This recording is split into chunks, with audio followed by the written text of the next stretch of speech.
Di sebuah kerajaan yang makmur, berdirilah sebuah istana megah yang atapnya berkilau keemasan jika terkena sinar matahari pagi. Burung-burung merpati berterbangan di halaman istana, udara terasa segar, dan suasana tampak damai. Rakyat hidup dengan tentram, perdagangan ramai, dan hasil panen melimpah. Semua ini berada di bawah kepemimpinan seorang raja yang terkenal bijaksana. Meski terkadang beliau punya sifat yang cukup unik, suka menguji kecerdikan orang-orang di sekitarnya, apalagi kalau menyangkut Abu Nawas. Raja ini dikenal tegas dan jarang sekali menunjukkan wajah santai di depan pejabat istana, tapi jika sudah berurusan dengan Abu Nawas, entah mengapa ia sering berubah jadi seperti anak kecil yang sedang ingin bermain teka-teki. Pogi, sang raja, Abu Nawas bukan hanya rakyat. Saya adalah tantangan berjalan yang selalu berhasil membalikkan keadaan dengan kecerdikan yang tidak pernah bisa diprediksi.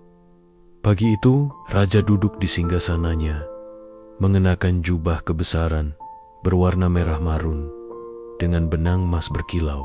Di tangannya ada secangkir teh panas yang aromanya memenuhi ruangan. Angin pagi bertiup pelan melalui jendela besar istana yang terbuka, membuat tirai berayun lembut. Namun, bukannya menikmati ketenangan pagi, raja justru melamun sambil mengetuk-ngetukkan jarinya di sandaran kursi. "Apa ya tantangan yang bisa kuberikan hari ini?" gumam raja pelan. Matanya menyapu halaman istana yang terlihat dari tempat duduknya. Tiba-tiba, matanya terhenti pada sosok yang sedang bercakap-cakap santai dengan para pengawal. Sosok itu berdiri dengan postur biasa saja, mengenakan gamis sederhana dan sorban kecil. Ekspresinya seperti biasa tenang, tapi matanya menyimpan cahaya nakal yang seolah berkata, "Ayo, coba saja uji aku. Siapa lagi kalau bukan Abu Nawas?" Raja tersenyum tipis, lalu menghela napas panjang seperti orang yang baru saja mendapat ide nakal. Kali ini aku mau lihat sejauh mana kepintaran orang ini," gumamnya sambil memiringkan kepala. Ia memanggil salah satu pengawal yang berdiri di dekat pintu. "Kau," ucap raja sambil menunjuk. "Bawa Abu Nawas kemari. Katakan padanya raja ingin berbicara dan suruh dia cepat. Jangan lama-lama ngobrol di sana. Aku takut idenya keburu habis." Pengawal itu mengangguk hormat dan segera berjalan cepat ke halaman istana. Sementara itu, raja menyandarkan punggungnya ke kursi dan mulai membayangkan wajah terkejut Abu Nawas ketika mendengar tantangan yang akan ia berikan. Tak lama kemudian, pintu aula istana terbuka. Suara langkah kaki terdengar semakin mendekat, diiringi suara sapa dari beberapa pelayan yang berdiri di sisi ruangan. Lalu muncullah Abu Nawas, berjalan santai seakan-akan ia sedang masuk ke rumah tetangga untuk meminjam garam, bukan ke hadapan seorang raja. "Assalamualaikum, tuanku," ucap Abu Nawas sambil menundukkan kepala sedikit, lalu mengangkat wajah dengan senyum yang khas, senyum yang tidak terlalu lebar, tapi mampu membuat orang merasa antara kesal dan kagum. "Ada kabar gembira atau kabar yang membuat lutut saya gemetar?" Beberapa pelayan yang mendengar pertanyaan itu langsung menahan tawa. Mereka sudah terbiasa dengan gaya bicara Abu Nawas yang selalu berhasil memecah suasana kaku di istana. Raja terkekeh pelan. "Kali ini, aku punya perintah sederhana, tapi jangan kira ini mudah," ujarnya sambil mencondongkan badan ke depan. Matanya menatap tajam ke arah Abu Nawas, seperti pemburu yang sedang mengukur jarak dengan targetnya. Abu Nawas mengangguk pelan. Matanya menyipit penasaran. Perintah sederhana yang tidak mudah. Wah, ini terdengar seperti resep masakan.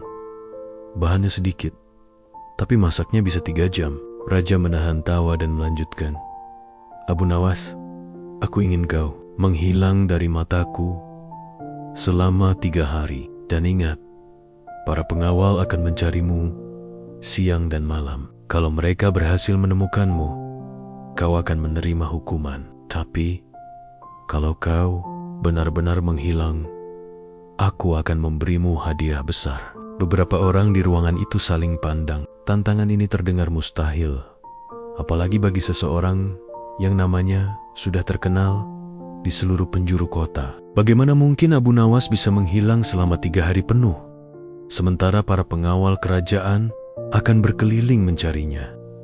Abu Nawas terdiam sejenak, seolah sedang menimbang-nimbang. Ia lalu menarik napas panjang dan mengusap dagunya. Tuanku, kalau menghilang dari hutang, masih bisa saya pikirkan. Tapi dari pandangan mata raja, wah, ini besar. Apalagi raja punya pengawal yang banyak, mata yang tajam, dan yang paling berbahaya telinga rakyat yang lebih cepat dari kabar burung.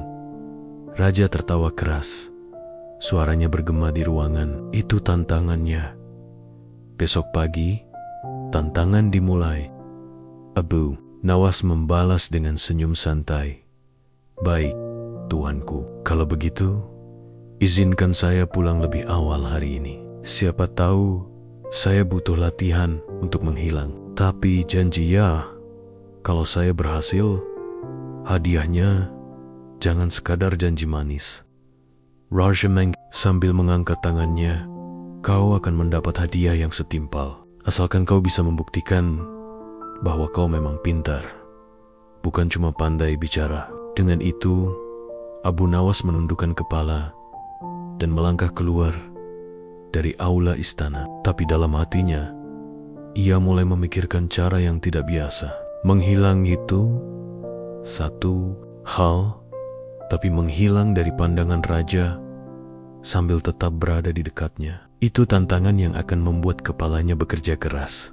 Di luar, matahari mulai condong ke barat. Abu Nawas berjalan melewati halaman istana sambil bersiul pelan. Para pengawal yang tadi mengobrol dengannya kini menatap penasaran.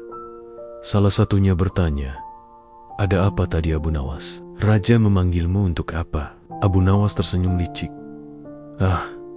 Rahasia negara. Nanti kalau ku beritahu sekarang, kalian akan susah tidur 3 malam. Pengawal itu tertawa, tapi dalam hatinya mulai penasaran. Sementara Abu Nawas terus melangkah santai, pikirannya sudah penuh dengan rencana. Ia tahu tantangan ini bukan hanya soal menghilang, tapi soal membuat semua orang percaya bahwa ia benar-benar tidak ada. Padahal mungkin ia ada di tempat yang tidak pernah mereka duga. Dan malam itu, di rumah sederhananya, Abu Nawas duduk termenung sambil menatap langit yang dipenuhi bintang. Angin malam membawa suara jangkrik dan aroma tanah basah. Ia tahu esok pagi permainan akan dimulai. Tapi satu hal yang membuatnya tersenyum adalah bayangan wajah raja ketika menyadari bahwa menghilang Abu Nawas tidak akan sesederhana yang dibayangkannya. Karena bagi Abu Nawas, setiap tantangan dari raja bukanlah ancaman, tapi kesempatan untuk membuktikan bahwa kecerdikan kadang bisa mengalahkan kekuatan. Dan kali ini, ia sudah bertekad 3 hari ke depan, raja tidak akan melihatnya meski mungkin tanpa disadari, raja akan berada sangat dekat dengannya. Sebuah permainan kucing dan tikus akan dimulai. Tapi siapa yang jadi kucing dan siapa yang jadi tikus, itu masih menjadi rahasia Abu Nawas. Malam itu udara terasa agak dingin. Lampu minyak di ruang tamu rumah Abu Nawas bergoyang pelan, tertiup angin yang masuk dari celah jendela. Abu Nawas duduk di kursi kayu tua, menunduk sambil mengelus dagunya. Sesekali ia memandang kosong ke arah lantai, seperti sedang menghitung jumlah kerikil di halaman rumahnya. Dalam kepalanya berputar-putar pikiran tentang perintah raja yang baru saja ia terima. Kalau aku sembunyi di hutan, pasti ketahuan, gumamnya pelan. Kalau aku kabur ke pasar, lebih cepat lagi ditemukan. Aku harus menghilang tanpa benar-benar pergi, menghilang tapi tetap di dekat mereka. Bagaimana caranya? Ya, di dapur, istrinya sedang menyiapkan teh panas sambil sesekali melirik ke arah suaminya yang tampak serius, seperti sedang memikirkan hutang yang jatuh tempo besok pagi. "Bang, kenapa melamun? Dari tadi wajahnya seperti orang yang habis dimarahi." "Guru," tanyanya sambil membawa 2 cangkir teh. Ia meletakkan satu di depan Abu Nawas. Abu Nawas menghela napas panjang, lalu menjawab, "Raja nyuruh aku menghilang 3 hari. Kalau ketahuan, aku dihukum.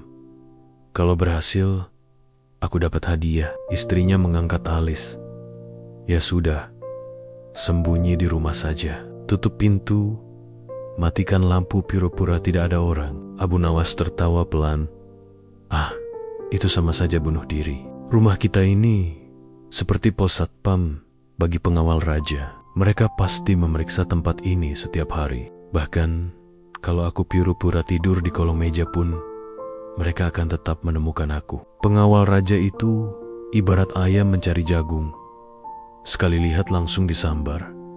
Istrinya ikut tertawa. "Lalu, mau sembunyi di mana?" "Jangan bilang di rumah tetangga. Nanti malah ketahuan lebih cepat." Abu Nawas memiringkan kepalanya, lalu berkata pelan, "Justru itu, aku tidak akan sembunyi jauh. Aku akan berada di tempat yang paling sering mereka lewati, tapi tidak akan mereka sadari." Istrinya menatap curiga. "Maksudnya?"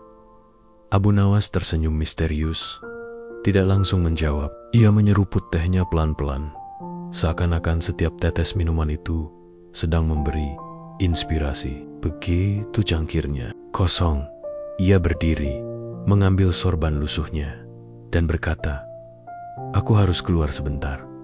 Ada orang yang perlu aku temui." Ia berjalan melewati jalan-jalan kecil di kampung, hingga sampai di sebuah rumah sederhana di dekat gerbang samping istana. Rumah itu milik seorang tukang kebun tua yang sudah puluhan tahun bekerja di istana. Tukang kebun itu terkenal ramah, tapi pendiam, dan selalu datang pagi-pagi sekali untuk merawat taman istana. Abu Nawas mengetuk pintu. Tak lama, pintu dibuka, dan muncullah wajah keriput tukang kebun itu. "Oh, Abu Nawas, malam-malam begini, ada angin apa?" Abu Nawas tersenyum lebar. "Paman, bolehkah aku membantumu selama beberapa hari?" Tukang kebun itu memandangnya heran, seperti baru saja mendengar kambing ingin belajar berenang. "Boleh saja, tapi kenapa tiba-tiba? Kau kan tidak pernah berminat dengan urusan rumput dan bunga." Abu Nawas menggaruk kepalanya. "Anggap saja ini latihan bercocok tanam dan sedikit olahraga. Siapa tahu aku dapat ilmu baru dari paman." Kebun itu mengangguk pelan, masih dengan wajah penuh tanda tanya. "Ya sudah, kalau kau mau, besok pagi kita mulai. Tapi ingat, kerja di taman itu capek. Jangan sampai baru setengah hari kau sudah minta pulang." Abu Nawas tertawa. "Tenang saja, paman. Aku janji akan bekerja sungguh-sungguh. Bahkan mungkin aku akan bekerja lebih rajin daripada pemilik kebunnya." Dalam hati, Abu Nawas sudah menyusun rencana. Ia tahu taman istana adalah tempat yang sering dilewati para pengawal dan bahkan sang raja. Justru disitulah letak keuntungannya. Kalau ia berada di tengga-tengga mereka dengan penyamaran yang tepat, mereka tidak akan pernah menyadari bahwa orang yang mereka cari sedang ada di depan mata. Malam itu, sebelum tidur, ia mempersiapkan segala sesuatunya. Ia mengambil pakaian yang sudah lama tidak ia pakai, baju lusuh yang warnanya sudah pudar dan penuh tambalan di sana-sini. Ia juga menemukan sehelai kain tebal untuk menutupi sebagian wajahnya dari matahari, dan tentu saja dari tatapan orang-orang. Lalu ia menyiapkan sebuah topi kebun lebar yang ia pinjam dari tetangganya. Sebelum memejamkan mata, ia tersenyum puas. "Kalau raja ingin aku menghilang, aku akan menghilang. Tapi aku akan memilih cara yang membuatnya tercengang ketika tahu kebenarannya." Keesokan paginya, sebelum ayam berkokok, Abu Nawas sudah bangun. Ia mengenakan pakaian penyamarannya, menutup kepalanya dengan topi kebun. lalu berjalan menuju rumah tukang kebun tua. Udara pagi terasa segar, embun masih menempel di daun-daun, dan jalanan kampung masih sepi. Tukang kebun itu sudah menunggu di depan rumah. "Wah, kau datang lebih awal dari yang kukira. Bagus, ayo kita mulai bekerja." Abu Nawas mengikuti paman tua itu masuk ke taman istana lewat pintu belakang. Saat mereka sampai, Abu Nawas langsung terkesima. Taman itu luas sekali, dipenuhi bunga warna-warni dan pepohonan rindang. Jalur setapak dari beta-beta kecil membelah taman menjadi beberapa bagian, dan di tengahnya ada kolam dengan air yang jernih. "Ayo, ini cangkul dan ini sapu lidi. Kau mulai dari sisi sana. Bersihkan rumput liar dan kumpulkan daun-daun kering," kata tukang kebun sambil memberikan alat kerja. Abu Nawas mengangguk. Ia mulai bekerja, membungkuk, dan mencabut rumput dengan hati-hati. Sesekali, ia melirik ke arah pintu gerbang taman, memperhatikan pengawal yang berjaga. Beberapa kali, pengawal itu menoleh, tapi hanya sekilas, lalu kembali sibuk mengawasi jalan. Sambil bekerja, Abu Nawas tersenyum dalam hati. Ia tahu, mulai hari ini, para pengawal akan berkeliling mencari dirinya di seluruh penjuru kota. Mereka akan mencari ke pasar, ganggang sempit, bahkan hutan di luar kota. Mereka mungkin akan memeriksa rumah penduduk, tapi tidak ada satu pun yang akan mengira bahwa orang yang mereka cari sedang mencangkul tanah di taman istana. Hanya beberapa langkah dari singgasana raja. Hari pertama ini hanyalah permulaan. Abu Nawas sudah memikirkan bagaimana ia akan bertindak jika ada pengawal yang mendekat dan bertanya. Ia akan mengubah suaranya menjadi serak, berbicara pelan, dan berpura-pura seperti orang tua yang sedang bekerja keras. Ia bahkan berencana menambahkan sedikit bungkuk pada punggungnya agar tidak ada yang curiga. Dan yang paling penting, ia akan menjaga wajahnya tetap tertutup kain dan bayangan topi. Bukan hanya untuk melindungi dari panas matahari, tapi untuk melindungi dari tatapan penasaran siapapun yang lewat. Di benaknya, ia sudah bisa membayangkan wajah raja 3 hari kemudian saat ia mengungkapkan bahwa selama ini ia menghilang dengan cara yang tidak pernah dipikirkan siapapun. Itu akan menjadi momen yang tak terlupakan, bukan hanya bagi raja, tapi juga bagi seluruh istana. Di antara denting cangkul yang menyentuh tanah dan suara burung yang berkicau di pepohonan, Abu Nawas merasa semakin yakin. Ia tidak hanya akan memenangkan tantangan ini, ia akan memenangkannya dengan gaya yang akan diceritakan orang selama bertahun-tahun.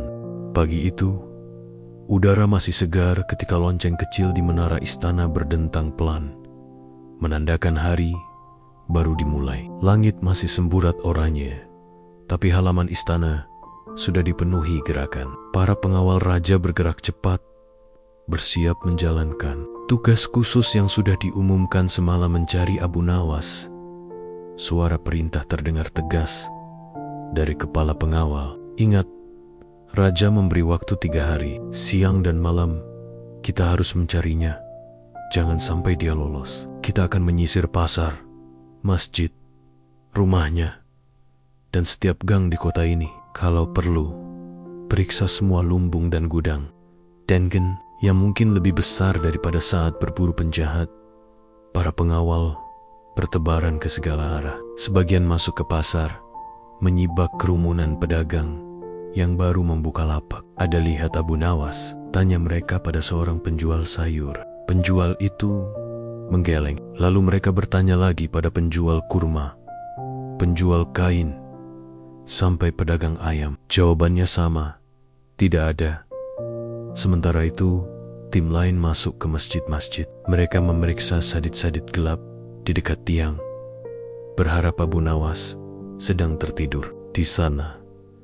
Tapi yang ada hanya beberapa jamaah yang tengah berzikir. Dan tentu saja mereka bukan Abu Nawas. Pengawal lain menyusuri ganggang sempit yang bahkan sinar matahari sulit masuk ke dalamnya. Mereka menyapa anak-anak kecil yang sedang bermain, bertanya pada ibu-ibu yang sedang menjemur pakaian, bahkan membuka pintu gudang kosong. Namun semua usaha itu nihil. Kabar pencarian ini cepat menyebar ke seluruh kota. Beberapa penduduk berbisik-bisik sambil menahan tawa. Mereka tahu kalau sudah berurusan dengan Abu Nawas, biasanya akhir cerita akan membuat semua orang giling-giling kepala. Ada juga yang bertaruh secara dayam-dayam, mencoba menebak di mana Abu Nawas akan ditemukan. Di istana, Raja menerima laporan dari kepala pengawal. "Tuanku, sampai saat ini kami belum menemukan jejak Abu Nawas." Raja tersenyum tipis. Tidak terlihat. Kesal. Ini baru hari pertama. Besok pasti ketahuan, pikirnya sambil menyandarkan tubuh. Ia menganggap Abu Nawas pasti memilih tempat persembunyian yang nyaman, dan cepat atau lambat akan ditemukan. Yang tidak diketahui Raja adalah bahwa orang yang ia cari sebenarnya berada sangat dekat. Sangat dekat, sampai-sampai jika Raja berjalan sedikit ke halaman belakang istana, ia mungkin akan berpapasan langsung dengan Abu Nawas. Sejak pagi buta, Abu Nawas sudah memulai rencananya. Ia bangun lebih awal, mengenakan pakaian tukang kebun yang lusuh, penuh tambalan, dan agak longgar. Wajahnya ditutupi kain kusam, menyisakan hanya bagian mata. Di kepalanya bertengger topi kebun lebar yang membuatnya hampir tidak dikenali. Begitu tiba di taman istana, melalui gerbang kecil di belakang, ia langsung mengambil sapu lidi dan mulai bekerja. Taman itu memang indah. Bunga mawar, melati, dan anggrek tumbuh rapi di sisi jalan setapak. Sementara pohon-pohon rindang membuat udara sejuk. Kolam di tengah taman memantulkan cahaya matahari pagi, dan suara gemericik air menambah kesan damai. Ironisnya, taman ini adalah jalur yang sering dilewati para pengawal yang sedang berpatroli, dan justru disitulah letak kejeniusan Abu Nawas. Ia memilih tempat persembunyian yang bukan hanya terbuka, tetapi juga berada di area yang setiap hari dilalui oleh orang-orang yang mencarinya. Sekitar 1 jam setelah ia mulai bekerja, 2 orang pengawal lewat. Mereka tidak memperhatikan Abu Nawas yang sedang membungkuk, membersihkan daun-daun kering. Salah satu dari mereka bahkan bertanya santai, "Paman kebun, ada lihat Abu Nawas?" Raja sedang mencarinya. Abu Nawas menegakkan badan sedikit, lalu menjawab dengan suara dibuat serak dan pelan, "Oh, dia," katanya, "pergi keluar kota." Pengawal itu mengangguk singkat, "Baiklah, terima kasih." Lalu mereka melanjutkan patroli tanpa curiga sedikit pun. Setelah mereka pergi, Abu Nawas tersenyum kecil dari balik kain penutup wajahnya. Ia kembali membungkuk, melanjutkan pekerjaannya, seolah tidak terjadi apa-apa. Menjelang siang, lebih banyak pengawal yang lewat. Ada yang membawa daftar nama orang-orang yang harus diperiksa. Ada juga yang membawa tongkat untuk mengetuk pintu-pintu rumah penduduk. Beberapa bahkan sempat berhenti di taman untuk minum dari kendi yang diletakkan di bangku batu. "Setiap kali ada yang bertanya, Abu Nawas selalu memberikan jawaban singkat yang terdengar masuk akal. Kadang ia bilang, dia pergi ke rumah pamannya di desa. Kadang ia jawab, terakhir saya lihat dia di dekat sungai. Yang lucu, tidak ada satupun yang bertanya namanya. Mereka semua mengira dia hanyalah tukang kebun tua yang bekerja untuk istana. Di sela pekerjaannya, Abu Nawas memperhatikan pergerakan para pengawal. Ia bisa melihat mereka bolak-balik dari satu sudut taman ke sudut lain, lalu keluar lagi ke jalan raya. Ia juga sempat mendengar percakapan 2 pengawal yang mengeluh karena pencarian ini melelahkan. "Sungguh aneh," kata salah satunya. "Biasanya Abu Nawas mudah ditemukan. Dia kan bukan orang yang suka bersembunyi lama-lama." Yang satunya menjawab, "Iya, kalau dia ada di pasar, kita pasti sudah dengar tawanya. Kalau dia di masjid, Pasti sudah ada yang melihatnya berbicara dengan imam, tapi kali ini dia seperti menghilang ditelan bumi. Abu Nawas hampir saja tertawa keras mendengarnya. Ia menahan napas, pura-pura sibuk memotong ranting kecil, sementara dalam hati ia berkata, "Ditelan bumi? Tidak, kawan.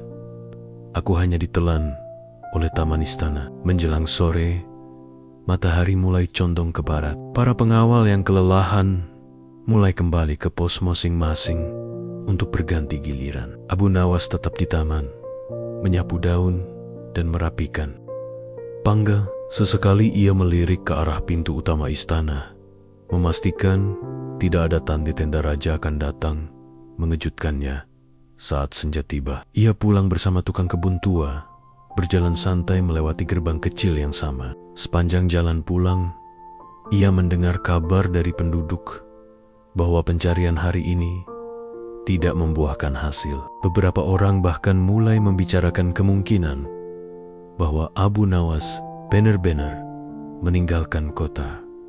Begitu sampai di rumah, istrinya sudah menunggu di depan pintu. "Bagaimana? Ada yang curiga?" tanyanya.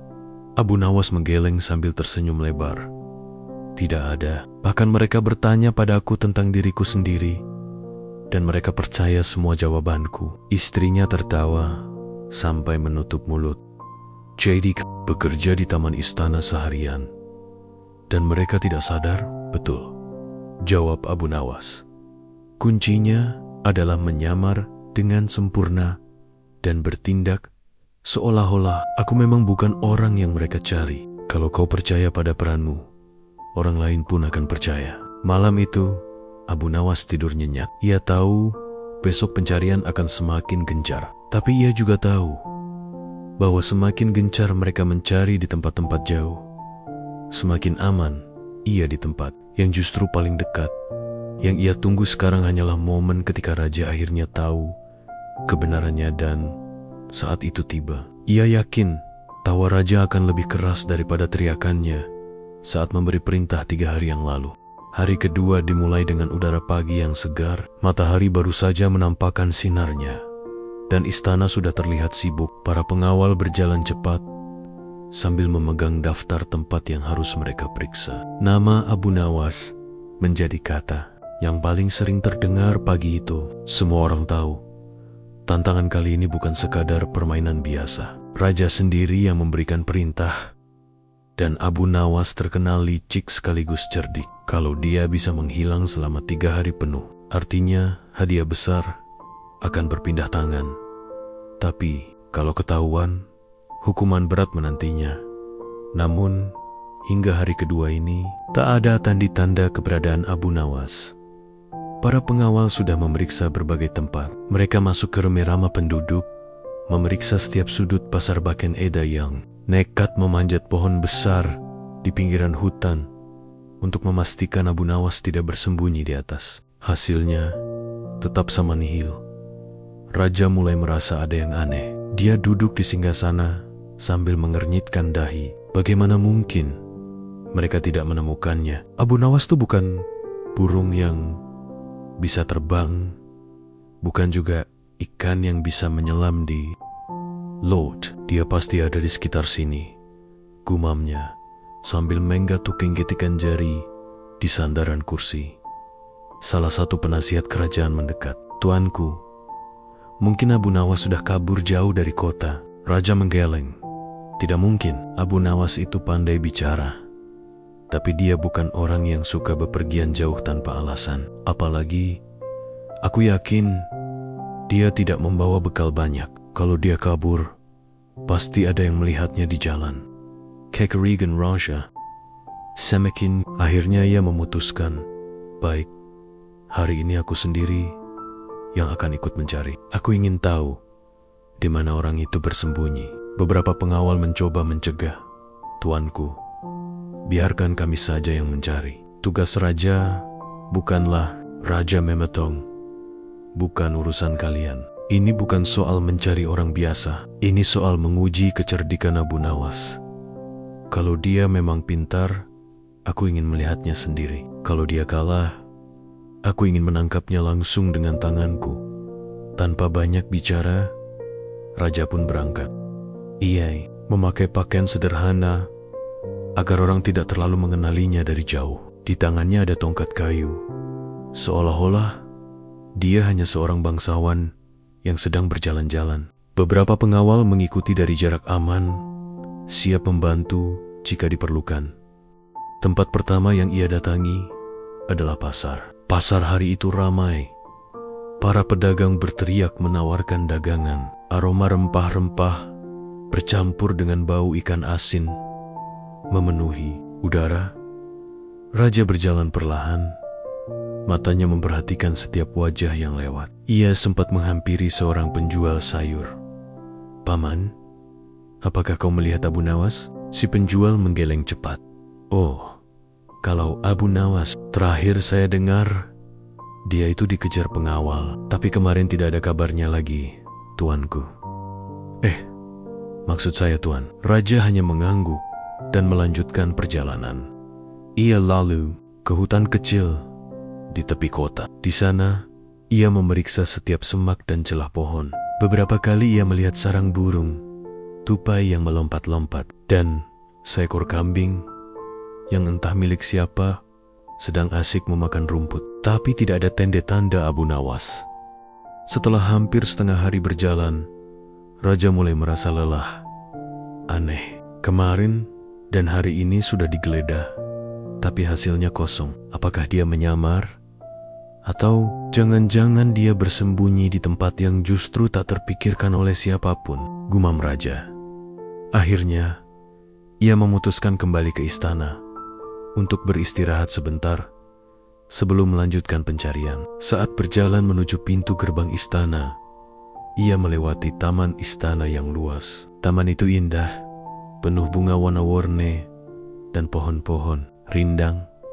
Beberapa tukang kebun sedang bekerja membersihkan rumput liar. Salah satunya adalah seorang pria tua, berpakaiannya lusuh, wajahnya tertutup kain, dan tubuhnya sedikit membungkuk. Raja memperhatikan sebentar, lalu bertanya, "Paman, apakah kau melihat Abu Nawas?" Pria tua itu menoleh sebentar, lalu menandok dalam-dalam sambil berkata dengan suara serak, "Ampun tuanku, kabarnya dia pergi memancing jauh sekali, mungkin ke sungai besar di luar kota." Raja mengangguk pelan. "Oh begitu," dan melanjutkan langkahnya tanpa curiga sedikit pun.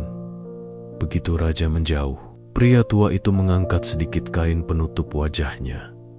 Matanya menyipit sambil tersenyum tipis. Siapa lagi kalau bukan Abu Nawas?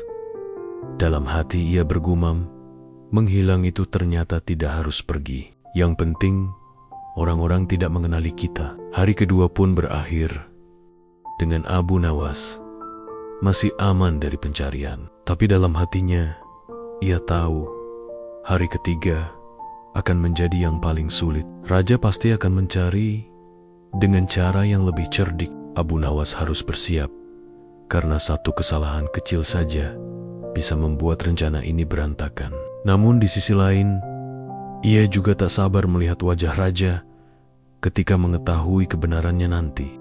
Hari ketiga sore itu, udara di istana terasa berbeda. Para pengawal yang sejak 2 hari lalu berlarian ke sana-sini mencari Abu Nawas mulai kehilangan semangat. Sebagian duduk di teras sambil menyeruput air, sebagian lagi bersandar di dinding sambil mengelus kaki pegal.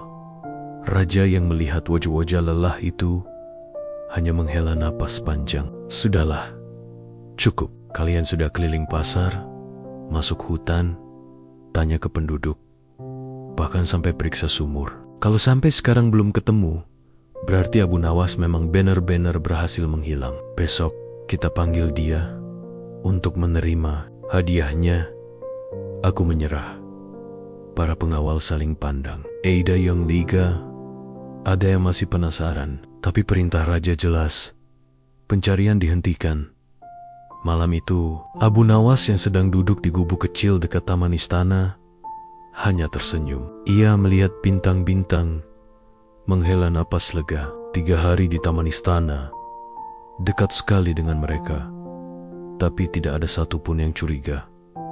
Memang benar, orang sering tidak melihat yang ada di depan mata. Ia memandang hamparan rumput yang rapi, bunga-bunga yang mekar, dan peralatan kebun di tangannya. Siapa sangka, pekerjaan memotong rumput bisa jadi tempat persembunyian terbaik. Pagi berikutnya, suasana aula istana sudah ramai. Raja duduk di singgasananya, memakai pakaian kebesaran, siap untuk menyambut sang pemenang. Para menteri duduk di kiri kanan. Pengawal berbaris rapi di pintu. Raja mengangkat tangannya. "Panggil Abu Nawas." Seorang pengawal keluar, lalu kembali membawa seorang tukang kebun tua. Bajunya lusuh, tangannya kotor oleh tanah, dan wajahnya tertutup kain dari hidung ke bawah. Semua yang ada di aula bertanya-tanya, kenapa tukang kebun yang dibawa? Bukannya raja nyuruh cari Abu Nawas? Bisik salah satu menteri. Tukang kebun itu berjalan pelan ke depan. Saat tiba di hadapan raja, ia menunduk hormat. Raja menatapnya heran. "Paman, di mana Abu Nawas? Bukannya aku memanggilnya?" Tukang kebun itu mulai melepaskan kain penutup wajahnya. Saat kain itu jatuh, semua orang langsung terbelalak. "Abu Nawas!" teriak raja dan seluruh aula hampir bersamaan. Abu Nawas tersenyum lebar. "Benar tuanku, ini saya. Selama 3 hari terakhir, saya ada di taman istana, membersihkan rumput, memotong dahan, dan menyapu dedaunan." Salah satu pengawal langsung menggaruk kepala. "Astaga, 3 hari ini kita lewat taman berkali-kali dan tanya ke paman kebun ini. Ternyata dia Abu Nawas." Raja menggeleng-geleng sambil tertawa terbahak-bahak. "Jadi, kau tidak pernah meninggalkan kerajaan?" "Tidak, tuanku," jawab Abu Nawas sambil tersenyum santai. "Saya menghilang dari pandangan orang, tapi tidak dari kerajaan. Kadang, yang kita cari justru ada di depan mata, tapi kita tidak mengenalinya." Para menteri saling melirik, lalu ikut tertawa. Ada yang memukul dahinya sendiri, ada yang geling-jeling tidak percaya. Raja tertawa sampai hampir jatuh dari singgasananya. "Abu Nawas, kau memang licik, tapi liciknya menyenangkan." "Aku benar-benar tertipu." Abu Nawas hanya membungkuk. "Bukan licik, tuanku. Ini hanya cara saya memenuhi perintah tanpa melanggar aturan." Tuanku bilang menghilang, tapi tidak ada perintah untuk pergi jauh. Jadi saya menghilang dari penglihatan, bukan dari kerajaan. Raja mengangguk sambil tersenyum puas. "Kau benar, ternyata menghilang tidak selalu berarti pergi jauh. Kadang kita hanya perlu berubah bentuk." Semua yang hadir mengangguk setuju. Bahkan pengawal yang tadinya terlihat kesal karena merasa dipermainkan pun ikut tersenyum. Mereka sadar ini bukan hanya soal kelucuan, tapi juga pelajaran berharga. Raja kemudian memberi isyarat kepada bendahara istana bahwa hadiah untuk Abu Nawas. Seorang pelayan membawa sebuah peti berukir indah. Saat dibuka, isinya emas, kain mahal, dan beberapa koin perak. "Ini untukmu, Abu Nawas, sebagai hadiah atas kepintaranmu," kata raja. Abu Nawas menerima hadiah itu dengan hormat. "Terima kasih tuanku. Semoga hadiah ini membawa berkah. Tapi izinkan saya berkata, hadiah terbesar bagi saya adalah bisa melihat raja tertawa bahagia, Raja Turkika, dan hadiah terbesar bagi rakyat adalah punya orang secerdik kamu." Sejak hari itu, cerita tentang Abu Nawas menghilang, menyebar ke seluruh negeri. Orang-orang menceritakannya di pasar, di warung teh, bahkan di masjid setelah salat. Mereka tertawa mendengar bagaimana Abu Nawas bisa bersembunyi di tempat yang paling jelas. Tapi sekaligus mereka mengambil hikmah bahwa dalam hidup, solusi tidak selalu harus jauh atau rumit. Kadang yang kita butuhkan hanya sudut pandang berbeda. Bagi Rakyat, kisah ini jadi pengingat bahwa Kecerdikan dan kesederhanaan bisa mengalahkan tantangan sebesar apapun dan Bogi Raja. Kisah ini menjadi pelajaran bahwa jangan meremehkan siapapun, apalagi yang punya ide tak terduga. Begitulah, Abu Nawas pulang ke rumahnya dengan hati ringan, membawa hadiah, dan membawa kenangan manis. Di sepanjang jalan, orang-orang menyapanya. "Hei, Abu Nawas, jangan-jangan kamu sekarang sedang menghilang juga nih." Abu Nawas hanya tersenyum sambil melambaikan tangan. "Kalau aku bilang iya, berarti kalian tidak melihat aku sekarang." Semua pun tertawa. Nah, kalau teman-teman suka cerita ini, jangan lupa tekan tombol like, biar aku semangat bikin cerita-cerita lucu, tapi penuh makna lainnya. Dan tentu saja, subscribe channel ini, nyalain loncengnya, supaya kalian gak ketinggalan kisah-kisah seru Abu Nawas dan tokoh-tokoh unik lainnya. Kita ketemu lagi di cerita berikutnya.